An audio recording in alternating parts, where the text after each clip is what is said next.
ఆరోగ్యమే మహాభాగ్యం అనబడేటువంటి ఆర్యోక్తిని దృష్టిలో ఉంచుకొని మనం ప్రతిరోజు కూడా మన ఆరోగ్యాన్ని పదిలంగా రక్షించుకోవడానికి గాను ఎటువంటి పరిహారాలు పాటించాలో తెలుసుకుంటున్నాం కదా. ఆ క్రమంలో ఈరోజు ఏదైనా సరే ఒక అనారోగ్యం ఉంది, ఆ అనారోగ్యం పదే పదే వస్తోంది అనుకున్నప్పుడు, అంటే ఒక జ్వరం ఉంది, అది తగ్గిపోయింది కదా అనుకున్నాం, మళ్ళీ తిరిగి వచ్చింది. సరే మందులు వాడడం, మళ్ళీ తగ్గింది, మళ్ళీ కొంతకాలం వేసరికి మళ్ళీ వెంటనే జ్వరం వచ్చింది. ఇలా పదే పదే తరచుగా ఒకే అనారోగ్యం కలుగుతోంది అనుకున్నప్పుడు, అది ఏ అనారోగ్యమైనా సరే కానివ్వండి గాక, పదే పదే ఒకే అనారోగ్యం తరచుగా వస్తోంది అనుకున్నప్పుడు మనం పాటించుకోదగినటువంటి పరిహారాన్ని గురించి తెలుసుకుందాం. ఇలా పదే పదే ఒకే అనారోగ్యం కనుక వస్తున్నట్లయితే మనకు ఉపయోగపడేటువంటి వారం ఆదివారం. ఆదివారం నాడు మీరు ఎంత బరువు ఉంటే అంత బరువు కలిగినటువంటి గోధుమలు తీసుకోండి. ఉదాహరణకు మీరు 60 కేజీలు బరువు ఉంటే 60 కేజీల గోధుమలు కొనవలసిందే. ఈ 60 కేజీల గోధుమలు కూడా కొని బీదవారికి వీటిని దానం చేయండి. ఒక్కరికే ఇవ్వాల్సిన అవసరం లేదు, బీదవారు ఎవరికైనా సరే దానం చేయవచ్చు. ఈ బీదవారికి దానం చేసేటప్పుడు మీరు అనాథ శరణాలయాల్లో కానీ లేకపోతే అటువంటి చోట్ల కూడా మీరు ఎవరికైనా దానం ఇవ్వదలుచుకుంటే అక్కడైనా సరే దానాలు ఇవ్వడానికి మాత్రం అభ్యంతరం ఏమీ లేదు. చక్కగా దానం చేసేసేయండి. మీరు ఎంత బరువు ఉన్నారో అన్ని కేజీలు కలిగినటువంటి గోధుమలను తీసుకొని ఏదైనా సరే ఒక ఆదివారం నాడు ఒక్కసారి చేస్తే సరిపోతుంది. చేసినట్లయితే కనుక తిరిగి మళ్ళీ ఆ అనారోగ్యం రాకుండా ఉంటుంది, వెంటనే నిదానిస్తుంది. చాలా చక్కగా మనందరికి కూడా తేలిగ్గా ఉపకరించేటువంటి పరిహారం ఈ పరిహారం. ఆరోగ్యం భాస్కరాది చేతన. అసలు ఆరోగ్యం అంతా కూడా సాక్షాత్తు సూర్యనారాయణమూర్తి చేతిలోనే ఉంటుంది. అందుకనే ఆరోగ్యాన్ని బదిలంగా రక్షించుకోవడం కోసం అని చెప్పనే, సూర్యుడి అనుగ్రహాన్ని పొందడానికి అని చెప్పనే ఆదివారం నాడు అసలు మన వారు పెద్దవాళ్ళు సంప్రదాయంలో చాలా నియమాలు ఏర్పాటు చేశారు. ఆ రోజు సూర్యుడు ఉండగానే భోంచేయాలి, తలకి నూనె పెట్టుకోకూడదు, నీలం రంగు బట్టలు వేసుకోకూడదు, బ్రహ్మచర్యం పాటించాలి, మాంసాహారాన్ని స్వీకరించరాదు, ఆ రోజు సురాపానం చేయకూడదు అంటూ ఆదివారానికి చాలా నియమాలు పెట్టారు. ఇట్లా ఇన్ని నియమాలు పెట్టడానికి గల కారణమే అసలు దీనికోసం, ఆరోగ్యాన్ని పదిలంగా రక్షించుకోవడం కోసం అని చెప్పని. కనుక ఎవరికైతే ఒకే అనారోగ్యం పదే పదే కలుగుతుంది అనుకుంటున్నారో వారు ఏదైనా సరే ఒక ఆదివారం ఉన్నటువంటి రోజున వారు ఎంత బరువు ఉన్నారో అంత బరువు కలిగినటువంటి గోధుమలు తీసుకొని ఆ గోధుమలను ఏమీ లేనటువంటి బీదవారి కనుక దానం చేసినట్లయితే తిరిగి మళ్ళీ ఆ అనారోగ్యం బాధించకుండా ఉంటుందని నిస్సందేహంగా చెప్పుకోవచ్చు. ఇటువంటి మరిన్ని తేలికైనటువంటి పరిహారాల గురించి తెలుసుకోబోయే ముందుగా బుధవారాన్ని పురస్కరించుకొని బుధగ్రహానికి అధిష్టాన దేవత అయినటువంటి మహావిష్ణువు యొక్క పరిపూర్ణమైనటువంటి అనుగ్రహాన్ని మనకు అందించేటువంటి శ్రీమన్నారాయణ హరి అంటూ సాగే స్తోత్రాన్ని శ్రవణం చేద్దాం, ధన్యులమవుదాం. శ్రీమన్నారాయణ నారాయణ హరి హరి. శ్రీమన్నారాయణ నారాయణ హరి హరి. శ్రీమన్నారాయణ నారాయణ హరి హరి. శ్రీమన్నారాయణ నారాయణ హరి హరి. तेरी लीला सबसे न्यारी न्यारी हरी हरी. तेरी लीला सबसे न्यारी न्यारी हरी हरी. ओ तेरी लीला सबसे न्यारी न्यारी हरी हरी. तेरी लीला सबसे न्यारी न्यारी हरी हरी. श्रीमन्नारायण नारायण हरि हरि. श्रीमन्नारायण नारायण हरि हरि. श्रीमन्नारायण नारायण हरि हरि. श्रीमन्नारायण नारायण हरि हरि.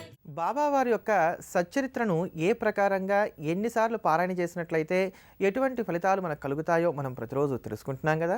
ఆ క్రమంలో ఈ రోజున వివాహం ఆలస్యం అవుతోంది, అంటే వివాహం చేసుకోవడానికి కావాల్సినటువంటి వయసు వచ్చింది, సంబంధాలు చూస్తున్నారు, అయినా పెళ్లి సంబంధాలు ఏవి కూడా కుదరట్లేదు అని బెంగపడుతున్నాం అనుకునేటప్పుడు త్వరగా వివాహ సంబంధాలు కుదరడానికి, మంచి జీవిత భాగస్వామి లభించడానికి బాబావారి యొక్క సచ్చరిత్రను ఏ ప్రకారంగా పారాయణ చేయాలో తెలుసుకుందాం.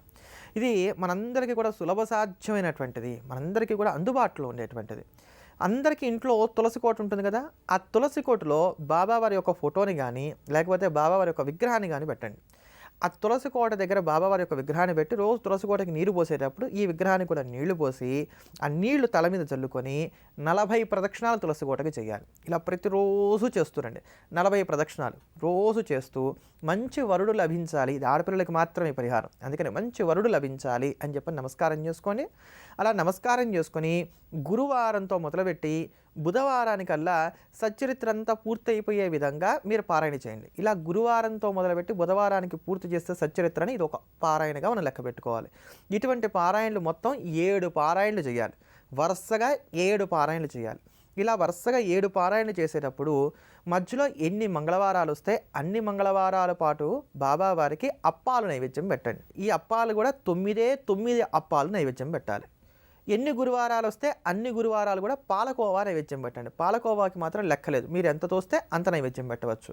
మంగళవారాలేమో 9 అప్పాలు నైవేద్యం పెట్టాలి, గురువారాలేమో మనకు తోచినంత పాలకోవా నైవేద్యం పెట్టచ్చు.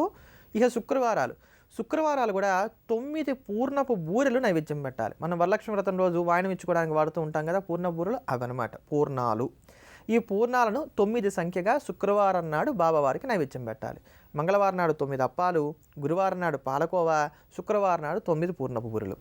ఇలా తులసి కోట దగ్గర బాబావారి విగ్రహాన్ని పెట్టి రోజు 40 సార్లు ప్రదక్షిణాలు చేస్తూ ప్రతి వారము కూడా ఇటువంటి నైవేద్యాలు పెట్టుకుంటూ 7 సార్లు కనుక బాబావారి యొక్క సచ్చరిత్రను కనుక పారాయణ చేసినట్లయితే ఈ 7 వారాల లోపే మీకు ఒక మంచి సంబంధం రావడానికి గాను అవకాశాలు ఉంటాయి.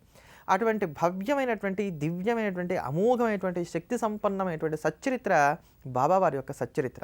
బాబావారికి సంబంధించినటువంటి మరిన్ని అమోఘమైనటువంటి అంశాల గురించి తెలుసుకోబోయే ముందుగా బాబావారి యొక్క మధ్యాహ్న హారతిని శ్రవణం చేద్దాం, ధన్యులమవుదాం. హారతి సాయి బాబా माझा निज द्रव्य ठेवा तव चरण रज सेवा मागणे हेची आता तुम्हा देवाधिदेवा देवाधिदेवा भारती साई बाबा इच्छिता दिन चातक निर्मल तोया निज सुख पाजावे माधवाया सांभाळा आपुली भाक आरती साई बाबा सौख्य दातार जीवा चरणार जातडी यावा दासा विसावा भक्ता विसावा आरती साई बाबा जय देव दत्तावधूता हो साई अवधूता जोडून करतव चरणी ठेवी तो माता जय देव अवतरसे तू येता धर्माते ग्लानी नास्तिकांनाही तुला विसी निज भजनी दाविसी नाना लीला असंख्य रूपानी हरसे दीनांचे तो संकट दिन रजनी जय देव दत्तावधूता हो साई अवधूता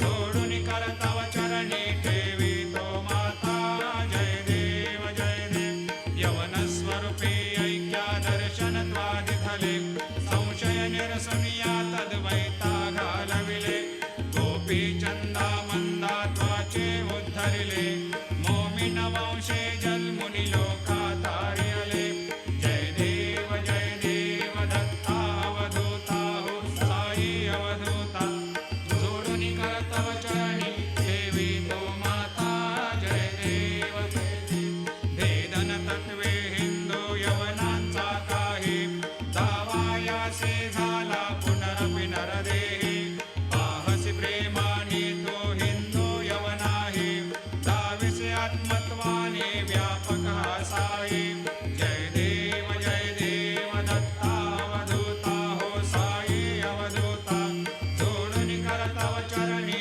ठेवी तो माता जय देव देवा साई नाथा तत्पदनत भावे परमाया मोहित जनमोचन झनि भावे त्वत्कृपया सकलांचे संकट निरसावे.